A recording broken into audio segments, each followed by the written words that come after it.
अस्सलाम वालेकुम नाजरीन, मैं हूं आपका मेज़बान उमर जावेद प्रोग्राम जुर्म इंजाम के साथ। इंसान की बदबख्ती का अंदाज़ा यहाँ से लगाया जा सकता है कि उस शख्स को वो कत्ल करवा दे जिसने उसको उंगली पकड़कर चलना सिखाया हो, जिसने उसे ज़िंदगी में रहने के आदाब सिखाए हों, लोगों के दरमियान, लोगों के जंगल के अंदर कैसे चीज़ों को टैकल करना है ये सिखाया और बताया हो। आज के प्रोग्राम में हम आपको एक ऐसे ही बदबख्त बेटे से मिलवाएंगे जिसने अपने बाप को पैसे की लालच, जायदाद की लालच और घरेलू झगड़ों से तंग आकर उजरती कातलों से कत्ल करवा दिया।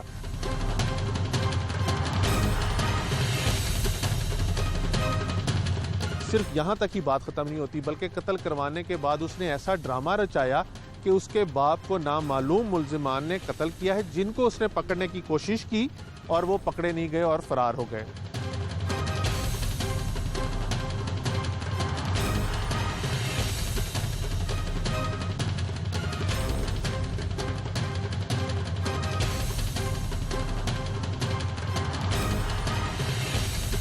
उसके बाद कैसे पुलिस उजरती कातलों तक पहुंची, कैसे पुलिस ने उजरती कातलों से ये उगलवाया कि मकतूल को और किसी ने नहीं बल्कि उसकी सगी औलाद ने कत्ल करवाया है। पुलिस की तफ्तीश अब तक कहां पहुंची है, इस बदबख्त औलाद का अपने बाप को कत्ल करवाने पर क्या मौक़िफ़ है, माहिर नफ्सियात ऐसी औलाद के मुतालिक क्या कहती हैं, ये किस किस्म की लालच है जिसके अंदर इंसान अपने बाप तक की तमीज़ भूल जाता है। इन तमाम पहलुओं पर रोशनी डालेंगे आज के प्रोग्राम जुर्म इंजाम।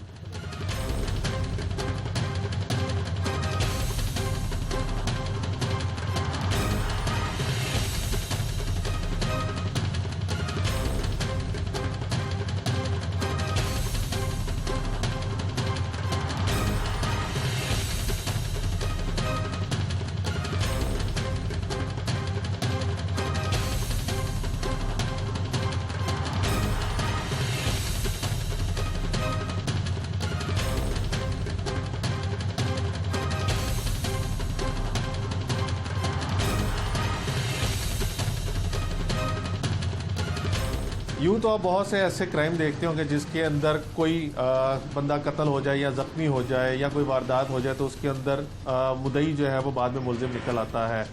आज के केस में भी किसी हद तक ऐसे ही है कि जो मुद्दई है वो बाद में मुलजिम निकला है, लेकिन जो मुद्दई है उसने जिसको कत्ल करवाया है, जिसके बाद वो मुलजिम बना है, वो कोई और बंदा नहीं बल्कि उसका सगा बाप है। इस किस्म के वाक़यात, दिल खराश वाक़यात जो हैं वो हमारे माशरे में रोनुमा होना शुरू हो गए, जिससे यहाँ अंदाज़ा लगाया जा सकता है कि हम अखलाकी तौर पे किस गिरावट का शिकार हैं। ऐसे लोगों को बदबख्त औलाद कहा जाता है जो अपने वालिदैन की खिदमत ना कर सकें, अपने वालिदैन का देखभाल ना कर सकें। हमारे माशरे में आज भी अगर कोई बच्चा अपने वालिदैन की फर्मा बरदारी नहीं करता तो पूरा माशरा, पूरा इलाका जिस इलाके में वो रह रहे होते हैं उसको ताने देता है कि अब तू बदबख्त औलाद है, तो अपने माँ बाप की खिदमत नहीं कर रहा। लेकिन आज मैं जिस मुलजिम से आपको मिलवाने जा रहा हूँ उसने अपने बाप को उजरती कातलों से कत्ल करवाया है और वजह उसी से जानेंगे। पुलिस तो तफ्तीश के अंदर कहती है कि शायद जायदाद का लेना देना है, लेकिन इससे जानेंगे कि माँ बाप को तकलीफ़ देने की तो तसव्वुर भी इंसान के रोंगटे खड़े कर देता है। आप अपने माँ बाप को ये सोच के कि आज उनको आप मिले नहीं हैं, सुबह जब दफ्तर आ रहे हो तो आपको पूरा दिन ये तकलीफ़ रहती है कि आप अपने वालिदैन से मिल के नहीं आए, तो आपको इस चीज़ की जल्दी होती है कि किसी तरह उनसे घर जाकर मुलाकात कर ली जाए, उनके साथ लम्हे बिता लिए जाएँ। इसने अपने बाप को कत्ल करा दिया। इसी से जानते हैं। तुम्हारा नाम क्या है? मोहम्मद अदनान। अदनान, कहाँ के रहने वाले हो? मैं रायगंज रोड। क्या करते हो? मैं एम्ब्रॉयडरी का काम। शादीशुदा हो? जी। बच्चे हैं? जी हैं। कितने बच्चे हैं? 5 बच्चे। कितने बेटे कितने बेटियाँ? एक बेटा 4 बेटे। एक बेटा 4 बेटियाँ। तुम कितने बहन भाई हो? हम भी 5 बहन। एक भाई 4 बहनें? जी।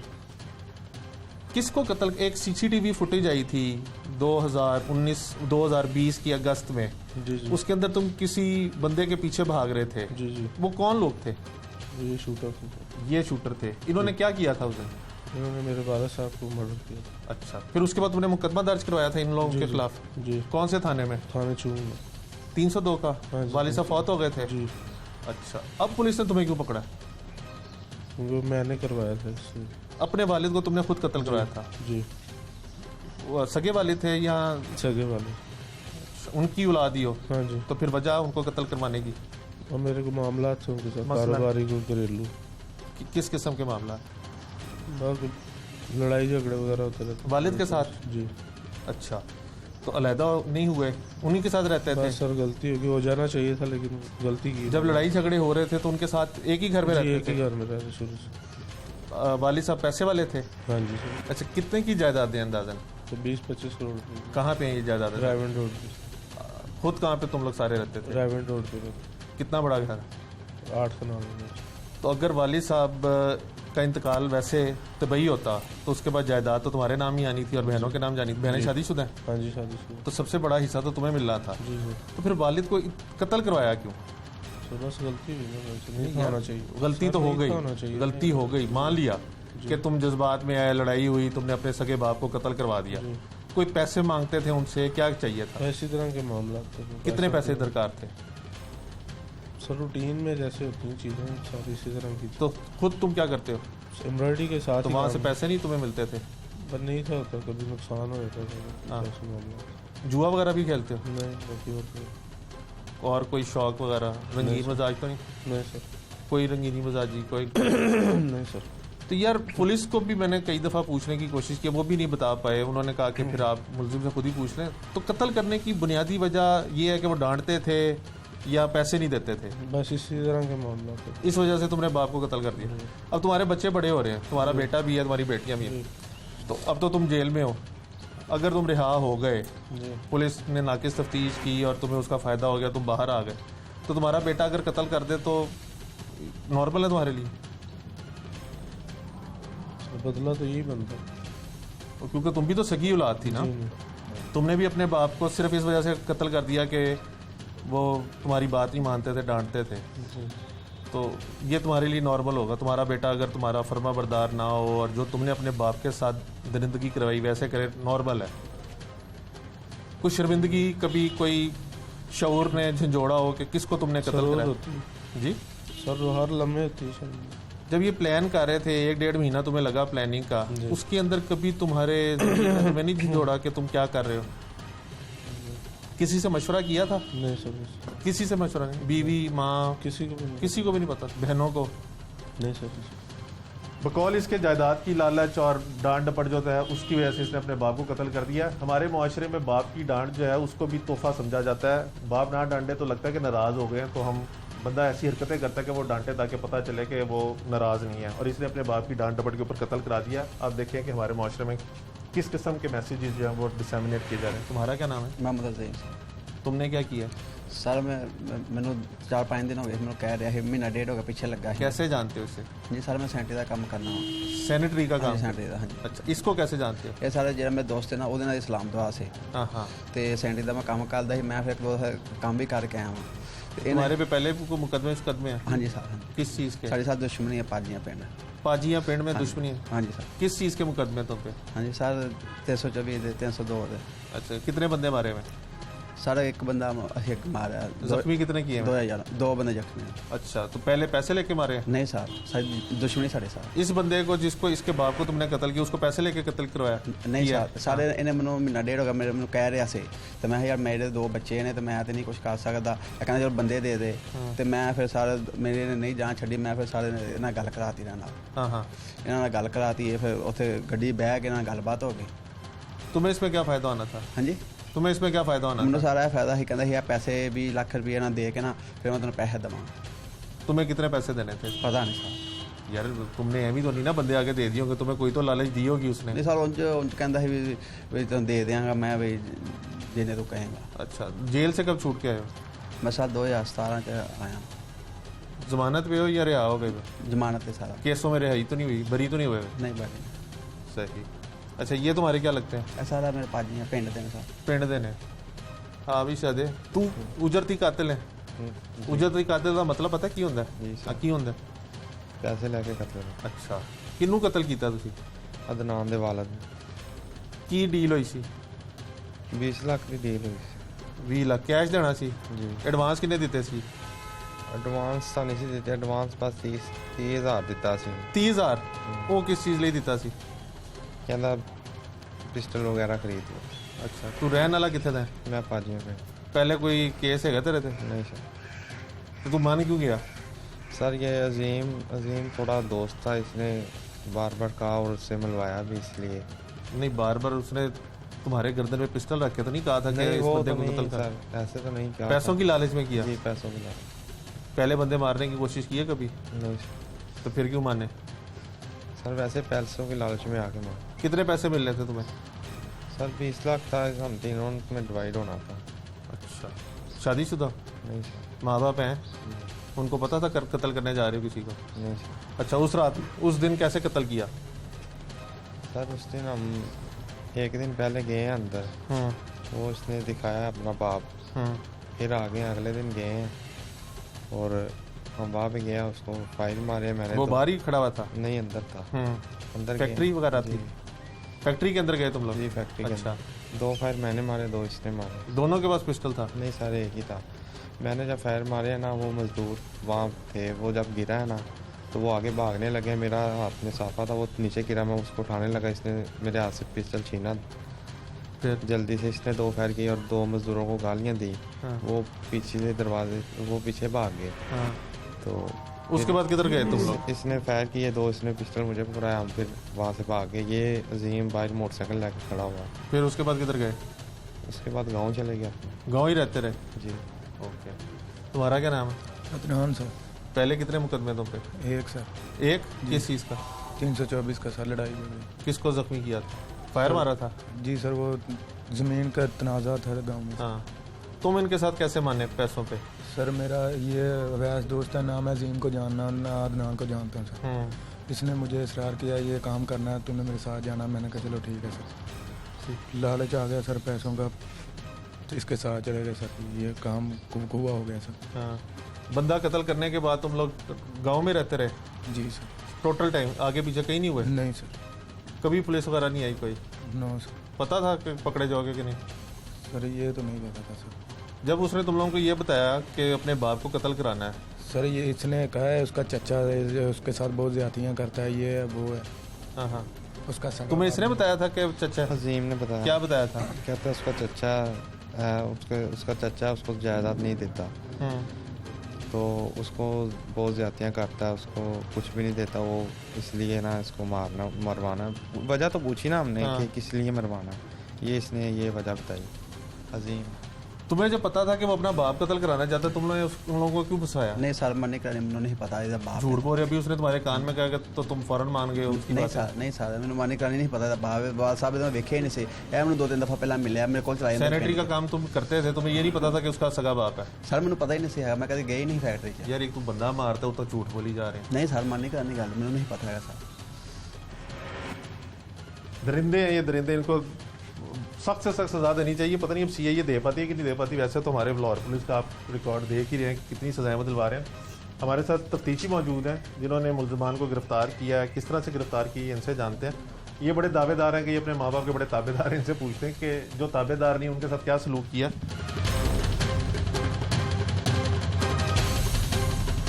मज़हर इकबाल साहब, पिछले साल अगस्त के अंदर ये वाक़या हुआ, सीसीटीवी भी मौजूद थी, उसके बावजूद भी पुलिस मुल्ज़िमान को 6-6.5 महीने नहीं पकड़ सकी। अब कैसे पकड़े गए हैं, क्या तफ्तीश है? बिस्मिल्लाहिर्रहमानिर्रहीम। ये अगस्त का वाक़या है। इसमें इस अदनान जो मुद्दई है, इसने अपने बाप को प्रॉपर्टी की खातर के मुझे जल्दी सारी प्रॉपर्टी है? प्रॉपर्टी कोई अरब के करीब है जो ये नजायज़ हासिल करना चाहता था, क्योंकि इसके पहले मैटर चल रहे थे वालिद के साथ, लेन देन के मामलात जो इसने लोगों को देने थे पैसे, वो बाप बुला के पंचायत में वापस करता था। इस रंजिश से इसने शूटरों के साथ अजीम के जरिए बात की। अजीम पहले भी रिकॉर्ड याफ्ता है, इसके 2 भाई पहले उम्र कैद हैं कत्ल के केसों में।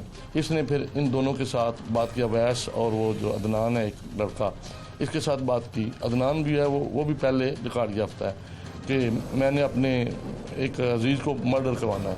वो उधर मौके पे गया, अजीम इन्हें साथ लेके 20 लाख में इनका सौदा हुआ।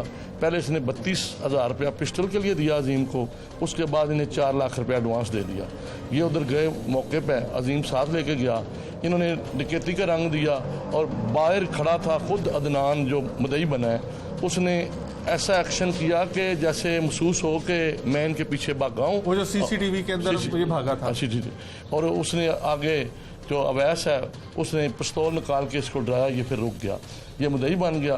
केस इसलिए ट्रेस नहीं हो सका कि बाज़ केसों में जब तक मुद्दई तावन ना करे, पुलिस जिसको भी पकड़ती थी, जैसे भी तफ्तीश में जिसको बुलाती थी, ये पीछे पहुंच जाता था और उसको छुड़ा लेता था। अच्छा। क्योंकि किसी भी केस को कामयाब करने के लिए जिसमें कोई मुद्दई हो उसका साथ आप लोगों को तफ्तीश के अंदर कहीं पे अंदाजा हुआ कि मुद्दई जो है वो मुलजिम हो सकता है? इसलिए केस ऐसे ट्रेस हुआ कि ये बाद में हमें पता चला कि ये अब इनको भी मरवाना चाह रहा है। तो किसी जगह से हमें मुखबरी हुई किसी जगह से कि ये अपने इन शूटरों को भी अब मरवा के ये सारा केस ख़त्म करना चाहता है कि ताकि मैं पकड़ा ना जाऊँ और जो सारी जायदाद हासिल कर लूँ। फिर हमने इसे पहले इन शूटरों को ट्रेस किया, इनको सारों को पकड़ के इंटेरोगेट किया, फिर इस मुद्दई जो था बाद में वो मुल्ज़म बनाया क्योंकि इसने ही इनको पैसे दे के अपना। मैंने तो पूछने की कोशिश की है कि बाप को कत्ल क्यों करवाया, जायदाद में वैसे हिस्सा मांग लेते, कुछ कर लेते। आपको बताया तफ्तीश के अंदर कि बाप को सिर्फ कत्ल कराने की यही वजह कि वो डांटता वगैरह था, वो डांटता था और रकम का मामला ये था ना कि वो अच्छा आदमी था, शरीफ आदमी, उसकी अच्छी रिप्यूट थी, ताकि इसने मुकामी पुलिस को बाप पर इल्ज़ाम भी लगवा दिया कि वो उसको बुरी आदतें थी। वो जब इधर मैंने इसे इंटेरोगेट किया तो यही लफ्ज़ मुझे कहने लगा, तो मैंने इसे डांट दिया कि मुझे पता है कि तुम थाने में भी यही लफ्ज़ कह के तो कहते थे कि मेरा बाप ऐसा ऐसा है, खबरदार। वो तो अब बेचारा अगले जान चला गया, उसके लिए दुआ करो। फिर इसने अपनी गलती की माजरत की तो इल्ज़ाम लगाना बंद किया। ये इसने बड़ा जुल्म किया है। देखो औलाद ये है, ये भी औलाद है कि अपने बाप को रकम की खातर, जायदाद की खातर मरवा दिया है। तो हम भी औलाद हैं। अल्हम्दुलिल्लाह मैं जब घर से निकलता हूँ तो मैंने अपने घर पे मेरे वालिदैन हयात नहीं है, उनकी तस्वीर लगी हुई है, मैं उनके कदम चूम रहा हूँ और उसे सलाम करके दुआ करके आता हूँ। और जब अपनी गाड़ी में आके बैठता हूँ थाने आने के लिए, तो गाड़ी में मैंने अपनी वालदा की जूतियाँ रखी हुई हैं जिनको मैं। तो आपने इसको ये सारा कुछ बताया? मैंने इसको भी यही ट्रीट कर रहा हूँ कि यार देखो, और मैं ये इसलिए ये इसके घर वाले केस की पैरवी कर रहे हैं, इसकी आप वालदा पैरवी कर रही है, केस की पैरवी कर रहे हैं। इसको ये तो नहीं है कि माफ़ी वगैरह हो जाएगी, बाहर आ जाएगा? ये इनका ज़ाती मामला है, उसमें हम तो इंशाल्लाह ऐसा मजबूत केस कर रहे हैं कि जिससे इनको सजा हो। अच्छा अदनान, तुम्हें पता था वहाँ पे CCTV कैमरा लगा हुआ है? अच्छा, तो वो सारा ड्रामा तुमने जान के रचाया कि जब ये भागे तुम इनके पीछे भागे? जी जी। उसकी क्या वजह थी कि शक ना हो पुलिस को? जी सर। आखिरी सवाल, जैसे वो अपनी वालदा के बारे में बता रहे हैं, तुम्हें कोई गिल्ट, कोई अफसोस, कोई रंज बहुत है? ज़्यादा सर। लेकिन इस अफसोस का तुम क्या समझते हो, क्या कर सकते हो? वालिद तो तुम्हारा वापस आ ही नहीं सकता। कुछ नहीं सर, तो अल्लाह से माफ़ी मांग सकते हैं। तुम्हारे घर वालों ने तुमसे मुलाकात की? नहीं सर, अभी तक नहीं। सही। मुल्ज़मान की आपने गुफ्तगू सुनी, ये सगी औलाद है जिसने अपने बाप को कत्ल करवा लिया। वो प्लम्बर है, पहले भी मुतअद्दिद मुकदमों में मतलूब रह चुका है, जेल काट के भी आया, ज़मानत के ऊपर बाहर है। वो पहली दफ़ा पैसों की लालच में आ गया, उसके ऊपर भी 324 का मुकदमा है। ये हमारे माशरे का हाल है। आप देख सकते हैं कि चारों जवान हैं,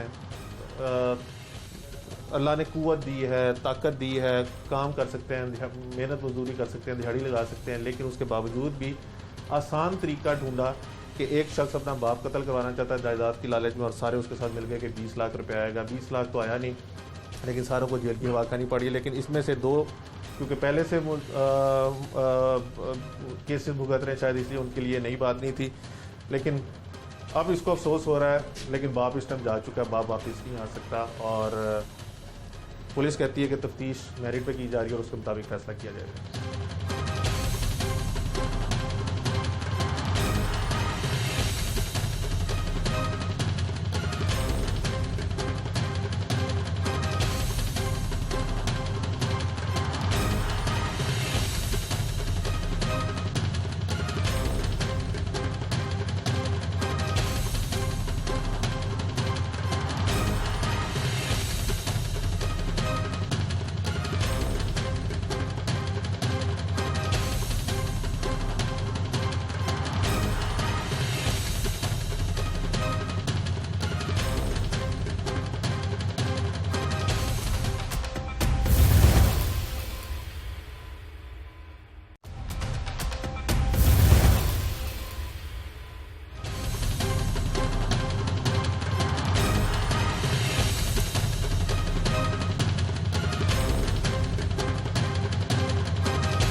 एसएसपी सीआईए तौसीफ हैदर हमारे साथ मौजूद हैं। इनसे जानेंगे कि 2012, 10 और 12 के दरमियान लाहौर में शूटर्स जो थे बहुत ज़्यादा एक्टिवली काम कर रहे थे और उनकी जो पुश्त बनाई थी वो बैरून मुल्क से होती थी, दुबई से या दीगर ममालिक से बैठ कर लोग जो थे उनको ऑपरेट करते थे। लेकिन अभी हाल ही में जिस केस के ऊपर आज हम प्रोग्राम करें उसके अंदर भी बेटे ने बाप को कत्ल करवाया और वो भी शूटर्स के ज़रिए कत्ल करवाया है। इस हवाले से ये क्या कहेंगे?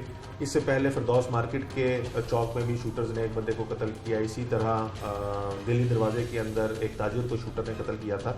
इसे जानते हैं तौसीफ साहब, तकरीबन एक दहाई के बाद दोबारा से शूटर्स जो हैं वो लाहौर में बहुत एक्टिवली काम करना शुरू हुए हैं। अगर ये देखा जाए फिरदौस मार्केट वाला केस, दिल्ली दरवाजे वाला केस, करतबा चौक के ऊपर शूटर्स ने कत्ल किया और अब ये बेटे ने बाप को शूटर से कत्ल करवाया, क्या कहेंगे इसके ऊपर? ये एक नया ट्रेंड दोबारा से कैसे आना शुरू हुआ है? अच्छा जी, इसमें ये है कि 2012 का आपने जिक्र किया, 2013 में भी मैं लाहौर में रहा हूँ, तो उस वक्त 13 और 14 के अंदर जो था ये ट्रेंड नहीं था। और इसको आप ट्रेंड ही कह सकते हैं क्योंकि शूटर्स एक ऐसी कोई कैटेगरी या कोई कम्युनिटी नहीं है कि आप समझेंगे वो शूटर्स हैं और मतलब वो मुसलसल रिपीटेडली काम कर रहे हैं। हमने जो गैंग पकड़ा है, इन्होंने पहले कोई भी इस तरह का वारदात, सीरियल वारदात नहीं की। ये आम बेरोज़गार किस्म के या मजदूरी करने वाले लड़के थे जिन्हें पैसे दे के तो उसने राज़ी किया कि मेरे लिए ये काम कर दें। सो ये नहीं है कि ये कोई ऐसी कम्युनिटी है जो बिल्कुल बेलगाम फिर रही है। ये मतलब हम में से लोग होते हैं जो फिर ये लोगों को कायल कर लेते हैं, पैसे का लालच देते हैं। तो ये तो एक इस तरह का केस है, ऐसी सीरियल वारदात इन लड़कों की कोई नहीं थी। जिस तरह से वो मुलजिम कहता है कि उसने 4 लाख रुपया इब्तदाई तौर पे दिया था और बाकी पैसे देने थे, तो अगर ये सीरियल किलर नहीं थे या इनका कोई बैंक रिकॉर्ड नहीं है तो इसका मतलब पहली दफ़ा वो कर रहे होंगे। तो इतनी होलसम अमाउंट उन्होंने कैसे डिसाइड की? क्योंकि मोस्टली तो देखा जाता है जो अनट्रेंड बंदा होता है वो चंद हज़ार रुपये में भी बंदा कत्ल कर देता है। जी, ये तो डिपेंड करता है कि अब आपने देखा होगा कि जो वो अदनान था, सारा मामला पैसों के लालच का था, ज़ाती दुश्मनी का नहीं था। ज़ाती दुश्मनी में प्रोबेबली वो चंद हज़ार रुपये भी मान जाता और ना भी मानता, लेकिन चूँकि मामला पैसों का था और शायद करोड़ों की प्रॉपर्टी का था, तो शायद वो जो देने वाला था पैसे, जिसने कत्ल करवाया, उसके लिए ये पैसे मानी नहीं रखते जितना आप समझ रहे हैं। सो चूँकि करोड़ों का मामला था तो उसके अंदर शायद उसके लिए, बेटे के लिए इतने पैसे नहीं थे। अगर लाहौर पुलिस की बात की जाए तो अल्टीमेटली जितना इन शूटर्स के ऊपर या ये जो गैंग ऑपरेट हो रहे होते हैं सो कॉल्ड अंडरवर्ल्ड के, उनकी तमाम तर जिम्मेदारी जो है वो सीआईए के ऊपर ही, कंधों के ऊपर डाल दी जाती है। अभी इस सीट को अपग्रेड भी किया गया, एसएसपी, आपको एसएसपी पहले ये एसपी लगते रहे, आप एसएसपी लगाए हैं। किस तरह से देखते हैं कि ये जो एक ट्रेंड डेवलप हो रहा है इसको कैसे कर्व किया जा सकता है कि यहाँ पे स्नब कर दिया जाए, ये बढ़े ना? जिस तरह से भी आप लोगों ने एक ऑपरेशन भी शुरू किया जिसके अंदर सीआईए बहुत बढ़ चढ़ कर हिस्सा ले रही है कि कब्जा ग्रुप और ये भत्ता माफिया वगैरह के खिलाफ, तो इसको कैसे कंट्रोल किया जाए? 2 बातें आपने कही। एक तो जो लेटर के जो बदमाशों के ख़िलाफ़ हम कार्रवाइयाँ कर रहे हैं, तो इंशाल्लाह ये हम बिल्कुल जो कब्ज़ा माफिया और बदमाशान हैं उनके ख़िलाफ़ डिफरेंट एक्ट्स के अंदर, गुंडा एक्ट और जो भी पीपीसी के पर्टिकुलर सेक्शन है उसमें कार्रवाई करेंगे, क्योंकि ये भी ऑर्गेनाइज्ड क्राइम होता है। दूसरी आपने ये बात की है कि इस ट्रेंड को कैसे कर्व किया जाए। देखिए जी, पाकिस्तान के अंदर फाइनेंशियल स्टेबिलिटी बढ़ रही है और जो शूटर्स का ट्रेंड होता है या किसी को पैसे दे के हायर करके, जिसे हिटमैन कहते हैं, कि वो बेसिकली उसकी अपनी कोई दुश्मनी नहीं होती लेकिन वो पैसों के लालच में करता है। तो पाकिस्तान में फाइनेंशियल वेलबींग बढ़ रही है, लोग जो हैं यहाँ पर, लोगों के पास पैसा आ रहा है, तो फिर मनी रिलेटेड क्राइम्स भी बढ़ रहे हैं। सो इसके अंदर जो है वो इसके सोशल एस्पेक्ट भी हैं, लेकिन हम जो है हम तो केस टू केस चलते हैं। तो जिस तरह आपने देखा इस केस के अंदर वी ट्राइड वी कि कौन किन लोगों ने मारा है एंड वी हमने उसको पकड़ लिया और बड़ी फेयर किस्म की इन्वेस्टिगेशन हुई है और वो आपके भी नोटिस में है। लेकिन उसके अंदर हमें कोई सीरियल लिंक नहीं मिला इनका कि हम कहेंगे ये लोग किसी पर्टिकुलर रीज़न की वजह से माइल हुए हैं। जो पता चला यही कि ये अपनी फाइनेंशियल जो उनकी कसम पुरसी थी या उनकी बैकग्राउंड था उसकी वजह से राज़ी हो गए कि चलिए जी हमें इतने पैसे मिल जाएंगे तो हम मार देते हैं। ये नहीं था कि ये लोग काम ही ये करते थे। तो ये एक अलार्मिंग सिचुएशन होती है कि अगर हम क्या समझते कि इन्होंने पहले भी इतनी वारदातें की हैं, इस तरह शूटर्स हैं, तो वो फिर जिसे शूटर का लफ्ज़ उसके लिए बेसिकली मैं उसको करता हूँ, तो वो इन्होंने they were hired for this but they were not serial killers. तो आप ये कह रहे हैं कि पहले जो एक ट्रेंड था उसके अंदर लोग जो थे वो इस चीज़ में मुलविस थे काम में और वो पैसे के लिए काम करते थे। केस टू केस चलेंगे हम इस केस की बात करें, इस केस में मुलविस नहीं। ये आप कहते हैं कि एक नया ट्रेंड है कि इसके अंदर ये इनका कोई रिकॉर्ड नहीं है, पहले से ये इस काम में मुलविस ये थे। नए ट्रेंड्स नहीं है, ये दुनिया के अंदर हिटमैन की इस्तेलाह यूरोप से अमेरिका से स्टार्ट हुई है। सो ये दुनिया के अंदर पुराने ट्रेंड्स हैं कि यूरोप में और या अमेरिका में हिटमैन हायर किए जाते हैं पेट की खातिर तो ये कर रहे हैं। जी, ये बेसिकली फाइनेंशियल जो प्रॉब्लम्स हैं उसकी वजह से कुछ लोग माइल हो जाते हैं, उन्हें कन्विंस कर लिया जाता है कि वो ये काम करें। सो चूँकि मामला बहुत पैसों का होता है, अब इस तरह के इस केस में करोड़ों, शायद मैं क्योंकि एस्टिमेट नहीं कर सकता, अरबों की प्रॉपर्टी का मामला था और वो खुद क्रिमिनल नहीं था लड़का, उसमें हिम्मत नहीं पड़ी तो उसने किसी को हायर कर लिया। सो लेकिन इसमें हम ये नहीं कह सकते हैं कि इसका मतलब पर्टिकुलर ट्रेंड को देखा जाए। इसका एक सोशल पहलू ये है कि जो थोड़ा सा फ़र्क है कम्युनिटी का, वो गरीब थे और वो अमीर ने उसको राज़ी किया, तो वो सोशल रीज़न उसके हैं। SSP CI तौसीफ हैदर साहब की आप गुफ्तगू सुन रहे थे कि उनका कहना है कि इस केस की अगर पर्टिकुलरली बात की जाए तो मुलजमान जो है उनका कोई बैक रिकॉर्ड जो है वो मौजूद नहीं है, लेकिन इस तरह के ट्रेंड जो हैं वो वेस्ट में भी पाए जाते हैं, लेकिन लोग जो हैं वो आते हैं चले जाते हैं। लेकिन ये जो मुलजमान हैं इन्होंने शायद इकोनॉमिकल क्राइसिस की वजह से या ये जो कोरोना की एक वबा फैली हुई थी उसके अंदर बेरोज़गारी जो थी वो फैली है, तो उस वजह से लालच में आके ये कर लिया, क्योंकि करोड़ों या अरबों रुपए की प्रॉपर्टी इन्वॉल्व थी, तो उस चीज़ का उस मुलजिम ने शायद लालच दिया जिसकी वजह से वो इस चीज़ के अंदर आ गए और अब पकड़े गए। और तफ्तीश के हवाले से उनका कहना है कि तफ्तीश जो है वो तमाम पहलुओं से मेरिट पे की जा रही है और मुलजमान को कैफे करदा तक जरूर पहुँचाते हैं।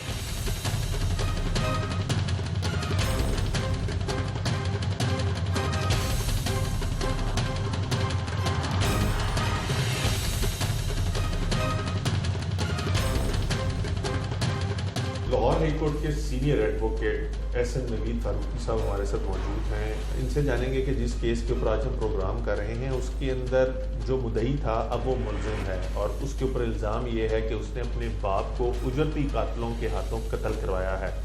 पुलिस ने तीनों उजरती कातलों को भी गिरफ्तार कर लिया है और उसको भी गिरफ्तार कर लिया है, और क्योंकि वो पहले केस का मुद्दई था अब उसकी वालदा जो है वो केस की पैरवी करेंगे। तो SN साहब से जानते हैं, SN साहब जिसने अपने बाप के खिलाफ के कत्ल का मुकदमा दर्ज करवाया था अब वो ही कातिल बन गया है, ऐसे केसेस का क्या फेट होता है? इसमें सबसे पहले तो देखने वाली चीज़ ये है कि ये केस है statement of co-accused against accused. Police ने इन्वेस्टिगेशन की है, पुलिस ने आपकी बात से मुझे अंदाज़ा होता है कि पुलिस ने इन्वेस्टिगेशन मुकम्मल कर दी है। पुलिस ने इन्वेस्टिगेशन में को-अक्यूज्ड के बयान रिकॉर्ड किए हैं। उन्होंने अपने बयान में ये कहा कि हमें पैसे दिए गए और हमने उसके कहने पे इसके बाप को कत्ल कर दिया। ऐसे केस में दो चीज़ें हैं। नंबर एक तो पुलिस उसको डायरेक्ट नामजद कर रही ऑन द स्टेटमेंट ऑफ को-अक्यूज्ड। अभी उसके सामने उसको अब हिरासत में लिया जाएगा, गिरफ्तारी होगी, उससे क्या बरामद किया जाएगा, क्या चीज़ें, क्या मटेरियल, क्या चीज़ें यूज़ हुई उस कत्ल के दौरान, वो सारी चीज़ें उससे कनेक्ट करना लाजमी है। पहली चीज़ देखने वाली ये। ठीक है। दूसरी चीज़ देखने वाली ये है क्या वो उजरती कातिल या जो को-अक्यूज्ड हैं उनके बयान की क्या वर्थ है। अब मुझे तो नहीं पता कि उसकी वालदा कंप्लेनेंट बन चुकी है उसमें जी, उसकी वालदा अगर पहले ये खुद मुद्दई था, अब जब इसको पुलिस ने पकड़ लिया तो उसकी वालदा केस की पैरवी कर रही है। ठीक है, उसकी वालदा अगर बन चुकी है। अब इसकी दो चीज़ें हैं, एक तो इसकी इन्वेस्टिगेशन मुकम्मल होगी, उसकी हद तक चालान होगा। अब उसको डायरेक्ट अक्यूज तो नामजद करें on the statement of co-accused, direct कत्ल उसने तो नहीं किया। ये सारी चीज़ें तो मंजर आम पे आएगी कि वो क्या कहता है, आला कत्ल क्या था, किसके ज़रिए कत्ल किया, किस तरह प्रोवाइड जा सकता है कि डाकू जो है उसको कनेक्ट किया जाएगा उजरती कातिल के साथ। वो उसको कनेक्ट करना सबसे बड़ी एविडेंस है कि उसको कनेक्ट किया जाए। इसका फेट क्या होगा अमूमी तौर पर इस सोसाइटी के अंदर जब इस किस्म के FIRs दर्ज होती हैं जिसमें माँ मुद्दई हो, भाई मुद्दई हो या अजीज़ मुद्दई हो और आपस और फैमिली ब्लड रिलेशन में हो, तो उसका फेट तो आज तक जो हम देख रहे हैं उसमें अल्टीमेटली सुलह हो जाती है, कंप्रोमाइज़ हो जाता है। आप बता रहे थे कि उसमें प्रॉपर्टी का झगड़ा है दोनों।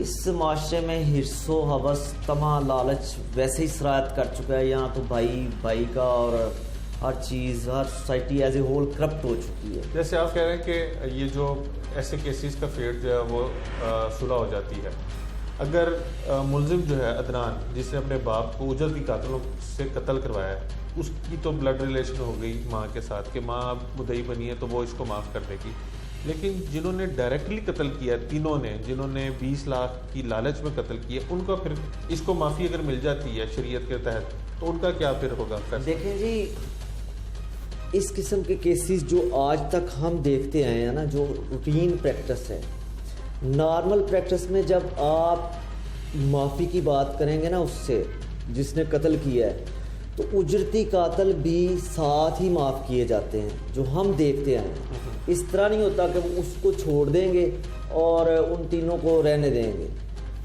अगर उन तीनों को रहने भी दिया जाए तो रूल तो मेन उन पे है, जो जिसने कत्ल करवाया है उस कत्ल करने वाले पे, उस कत्ल करने वाले को तो किसी ने कत्ल करते नहीं देखा। अब डायरेक्ट अभी मुझे सिर्फ ये बता रहे हैं कि क्या उनको कत्ल करते किसने देखा?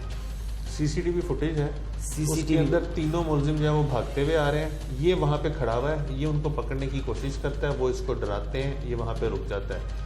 अभी जब हमने उससे बयान लिया तो उसने कहा कि जी मुझे पता था वहाँ पे सीसीटीवी कैमरा लगा हुआ है, मैंने इसीलिए ड्रामा रचाया कि मेरे पे किसी को शक ना हो कि ये दौड़ भागेंगे, मैं इनको रोकने की कोशिश करूँगा, ये मुझे डराएंगे और एक ऐसा सीन क्रिएट हो जाएगा जिसके अंदर मेरे पे किसी को शक नहीं जाएगा। यानी कि उस कुएं में वो भी शामिल था उसको मैनेज करने में। जी, उस टाइम मौके पे मौजूद उस सीसीटीवी कैमरे में जहाँ 3 उजरती कातल थे वहाँ पे ये भी मौजूद जी था। नजर आता है। सिर्फ वो सीसीटीवी कैमरे में ये रहा है कि वो ड्रामाटाइज कर रहे हैं सिचुएशन को कि ये तीनों मार के भाग रहे हैं और मैं बचाने की कोशिश कर रहा हूँ।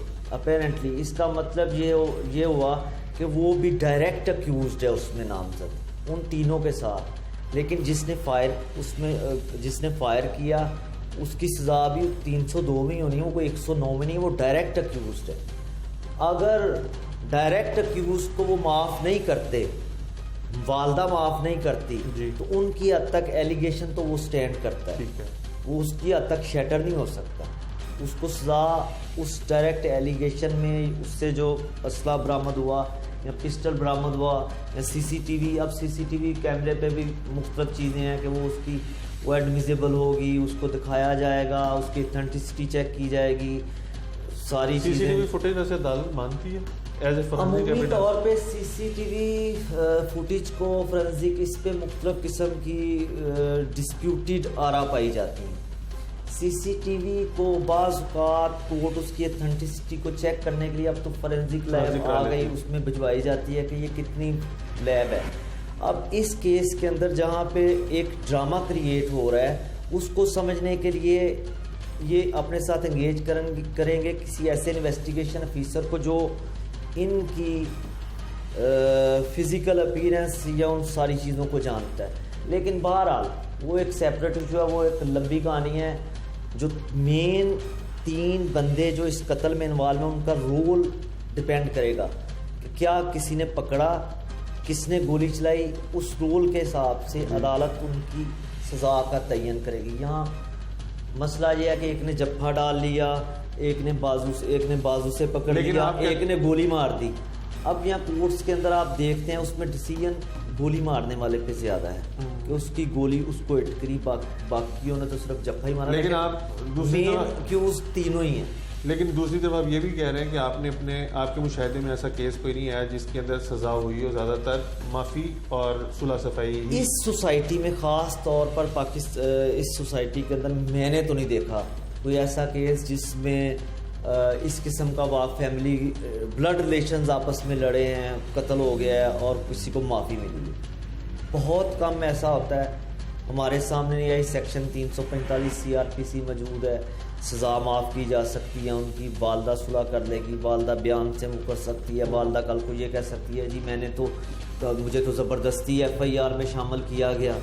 ये चीज़ें इस सोसाइटी के अंदर चलती हैं, हम देखते हैं। और इस केस में भी आप देख लेंगे कि अब देखें वालदा अपने स्टैंड कितना लेती, अपने खामंद की खातर कितना स्टैंड लेती है। सही, बहुत शुक्रिया। माहिर कानून की आप गुफ्तगू सुन रहे थे। बेशतर केसेस के अंदर, बेशतर प्रोग्राम्स के अंदर हमने देखा है कि जब भी ऐसा कोई केस आता है जिसके अंदर ब्लड रिलेशन होता है तो माहिर कानून जो हैं वो एक ही तरह की राय रखते हैं कि ज़्यादातर केसेस के अंदर सुलह हो जाती है। लेकिन इस केस के अंदर बेटे ने किसी उजरती कातिल यानी 3 मुलजिमों को हायर करके बाप को कत्ल करवाया, तो वहाँ पे इनका कहना है कि ज़्यादातर ऐसे केस में भी माफ़ी हो ही जानी है। लेकिन अगर माँ बेटे को माफ़ कर देती है और बाकी 3 के खिलाफ ट्रायल चलता है तो उन 3 मुलजिमों के खिलाफ ट्रायल चलेगा, उनकी भी देखा जाएगा कि इन्वॉल्वमेंट कितनी है, सीसीटीवी फुटेज है, दीगर सर्कमस्टांशियल एविडेंसेस है, उन तमाम को मलूज़ खातिर रखा जाएगा और उसके बाद जो है वो मुलजमान की सज़ा होगी। लेकिन जैसे इन्होंने इंटरव्यू शुरू होते साथ ही एहसन साहब ने इस चीज़ के ऊपर जोर दिया था कि ऐसे केसेस में क्योंकि शरीयत इजाज़त देती है ब्लड रिलेशन को माफ़ करने का और मुद्दई के पास ये हक है कि वो अपने मुलजिम को माफ़ कर सकता है, तो ज़्यादातर केसेस के अंदर सुलह सफाई हो जाती है और माफ़ी हो जाती है। और अगर कोई दियत का केस हो तो उसमें दियत देनी पड़ती है। लेकिन इसके अंदर क्योंकि माँ अब मुद्दई है तो वो बेटा है, दूसरी तरफ बेटा है, तो ऐन मुमकिन है कि बेटे को माँ माफ़ कर दे और केस बगैर किसी नतीजे के ख़त्म हो जाए।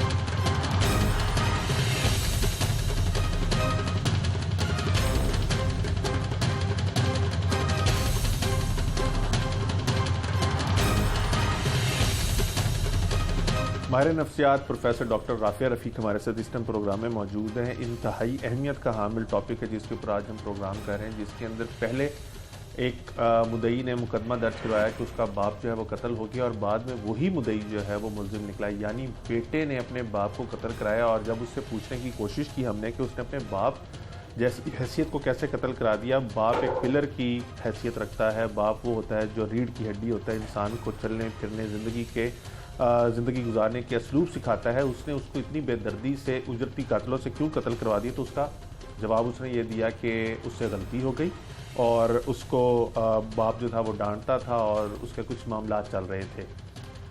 माहिर नफ्सियात से सिर्फ आज ये जानने की कोशिश करेंगे कि इंसान जिसको दुनिया में लाने के लिए बाप एक अहम किरदार अदा करता है, उस शख्स को कत्ल कैसे औलाद करा सकती है जो कि उसी के वजह से वजूद में आई है, यही जानते हैं।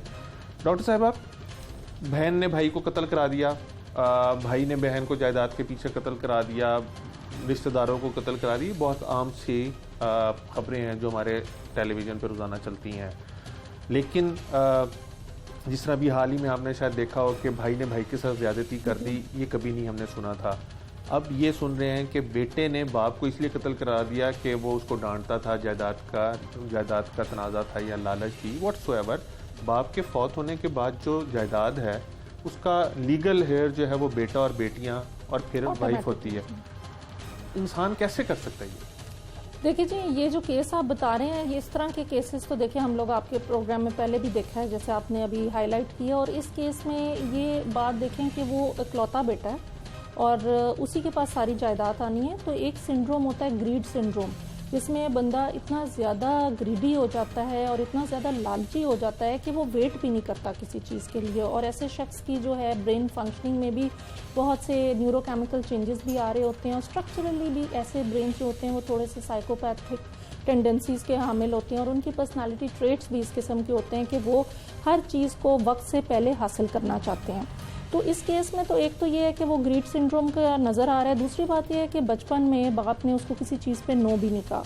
तो जब आप बच्चे को ऐसे हर चीज़ दे देते हैं, वक्त से पहले ज़रूरत से ज़्यादा चीज़ देते हैं, तो ऐसे बच्चों के अंदर इस तरह का ग्रीडी बिहेवियर आ जाता है और उसके साथ साथ लो फ्रस्ट्रेशन टॉलरेंस आ जाती है कि अगर ज़रा सी भी बात पे डांटें या ज़रा सा भी किसी चीज़ के ऊपर कहें कि आपको ये नहीं मिलेगी, तो वो इस चीज़ को हर राइट और रॉन्ग वे के थ्रू जो है वो लेने की कोशिश करता है। तो इसमें भी कुछ ऐसी सिचुएशन नज़र आ रही है कि वो उसके अंदर एक तो ग्रीड सिंड्रोम और लो फ्रस्ट्रेशन टॉलरेंस थी कि उसने फ़ौरन ही जो है एक प्लानिंग की और ये कि अपने आप को रैशनलाइज कर रहा है। देखें, पेरेंट्स तो अच्छे और बुरे सब चीज़ें बताते हैं और डांटते भी हैं, तो ये एक उसकी सिर्फ एक डिफेंस मैकेनिज़्म है जो वो यूज़ कर रहा है। हालांकि मुझे नहीं लगता कि ऐसा कोई पेरेंट होगा जो अपने बच्चों को गलत चीज़ से जो है, लेकिन गलती ये आती है कि हम जब हर चीज़ वक्त से पहले और ज़रूरत से ज़्यादा देना शुरू कर दें तो बच्चों की जो एक साइकोलॉजिकल नीड है या एक ग्रीड है वो बढ़नी शुरू हो जाती है। डॉक्टर साहब, वालिदैन अगर वफात पा जाए तो शायद ही कोई ऐसा दिन होता है कि आप उनको याद ना करें या उनको तसव्वुर में ना लाएं। इसने बाप को कत्ल करवाने से पहले 1 महीना प्लानिंग की, रोज़ाना रात को सोता होगा, तो इंसान अपना सेल्फ कैथारसिस करता है। क्या इखलाकी गिरावट तो मान लिया, उसकी बदबख्ती भी मान ली, क्या क्योंकि आप नफ्सियात से मुंसलिक हैं तो इंसानी इसको कोई नफ्सियाती बीमारी होगी जो ये इस हद तक चला गया कि 1.5 महीना सोचता रहा और इसके कॉन्शियस ने इस चीज़ की मलामत ही नहीं की कि तुम ये क्या करने जा रहे हो, उसको रोका ही नहीं। देखें जी, ईगो सेंट्रिक होते हैं ऐसे लोग जिनमें ग्रीड बढ़ जाती है, जिनमें ये नेगेटिव ट्रेट्स होते हैं, वो बड़े ईगो सेंट्रिक होते हैं। उनमें एम्पैथी नहीं होती, उनमें सिंपैथी नहीं होती, उनको ये चीज़ें महसूस ही नहीं होती। उनके कह लें कि अगर ले पर्सन की टर्म में के एहसासात होते ही नहीं है और उनको वो फीलिंग नहीं होती रिलेशनशिप में। एक रिलेशनशिप की एसोसिएशन होती है, एक आपस में कह लें कि वार्मथ होती है, और जैसे कि फादर का एक रिलेशनशिप तो देखें ना कि बहुत ही क्लोज रिलेशनशिप है। तो इन लोगों को ग्रीड ने इतना ज़्यादा साइकोलॉजिकली जो है कह लें कि ईगो सेंट्रिक किया होता है कि वो सिर्फ अपने बारे में सोचते हैं। इनका एक ही मोटिव होता है, मी एंड माई सेल्फ, कि जो कुछ है मैं ही हूँ, मुझे ही मिलना चाहिए, मैं जो हूँ वो फोर फ्रंट पे होता है। तो ये एक फिगर ग्राउंड रिलेशनशिप होती है साइकोलॉजी में कि आप किस चीज़ को अहमियत दे रहे हैं। जब आप अपने आप को नार्सिसिस्टिक हद तक अहमियत देते हैं और अपने लिए हर चीज़ को by hook and by crook हासिल करने की कोशिश करते हैं, तो ये एक तरह की कह लें कि डिवियंस की तरफ जाती है और एक तरह की पर्सनालिटी डिसऑर्डर भी है। इसमें नार्सिसिज्म का भी एलिमेंट आ जाता है और इसके अंदर डिविएंट बिहेवियर भी होता है, कंडक्ट का भी मसला होता है। तो ये सारे फीचर्स इस केस में काफ़ी नुमायाँ हैं। ऐसे अफराद माशरे के लिए, दीगर फैमिली मेम्बर्स के लिए कितना नुकसानदेह है? जी, ऐसे जिनके अंदर कोई गिल्ट, कोई रिमोर्स नहीं है, जिनके अंदर ये फिक्र ही नहीं है कि मैं क्या कर रहा हूँ, उसका अल्टीमेट क्या जो है आउटकम होगा, ऐसे लोग तो हर एक के लिए एक कंसर्न होते हैं। उनको ना अपने पेरेंट्स से, ना अपने बच्चों से, ना अपने पार्टनर से, ना अपनी फैमिली के बाकी मेंबर्स से कोई वो जो है एक रिलेशनशिप नहीं होता, क्योंकि वो सिर्फ़ और सिर्फ अपने आप को अपने ही फ्रेमवर्क में देख रहे होते हैं। तो इस तरह के लोगों के अंदर जो डिविएंट बिहेवियर होता है, साइकोपैथिक, सोशियोपैथिक टेंडेंसीज होती हैं, तो वो उनको किसी भी लेवल तक स्टूप डाउन कर सकती हैं। वो कुछ भी कर सकते हैं। क्या समझाएं, क्या तरबियत देते ऐसे लोग मेरा ख्याल में इंटरेस्टेड ही नहीं होते बच्चों को तरबियत देने के। वो मेरा ख्याल में बिलीव करते हैं डे टू डे लिविंग में और हर चीज़ छीना झपटी और हर चीज़ में कि किसी तरीके से मुझे मिल जाए, और उनका बच्चों के साथ भी कोई इतना रिलेशनशिप नहीं होता। और जब भी बच्चों को मैसेजेस भी देते हैं तो वो डबल बाइंड मैसेजेस होते हैं, कहना कुछ करना कुछ, तो बच्चे भी कंफ्यूज होते हैं। एक सूडो किस्म का उनकी फैमिली में माहौल होता है, तो कि बज़ाहिरी कुछ होता है, अंदर से नेगेटिव कोई और थॉट्स चल रही होती हैं, तो बच्चे भी ज़ाहिर है उनके इस तरीके की जो है लर्निंग में आ जाते हैं। और अक्सर बच्चे जो हैं, जो पेरेंट्स करते हैं, वही रोल मॉडल बच्चे भी जो है वो इनकलकेट करते हैं अपने अंदर। बहुत शुक्रिया।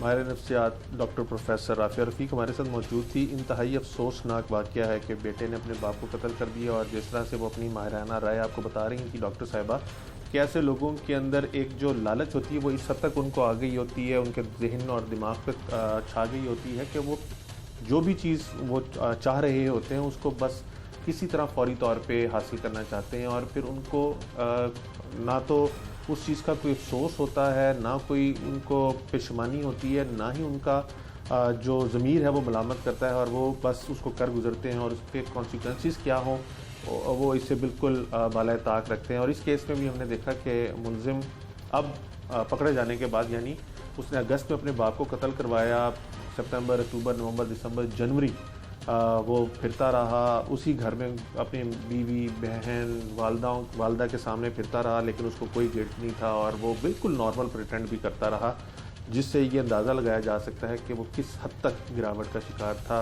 और अब पकड़ा गया है तो पुलिस अपना कोर्स ऑफ लॉ जो है वो पूरा कर रही है, और अगर उसके वालदा की या घर वालों की जानिब से उसको माफ़ ना किया गया तो पुलिस जो है उसको कैफ़े किरदार तक पहुँचाने में अपना किरदार अदा करेगी। आज के प्रोग्राम से टीम जुर्म इंजाम और अपने मेज़बान उमर जावेद को इजाज़त दीजिए। अगले प्रोग्राम में किसी नई स्टोरी के साथ हाजिर होंगे। तब तक के लिए अपना ख्याल रखिए। अल्लाह निगहबान।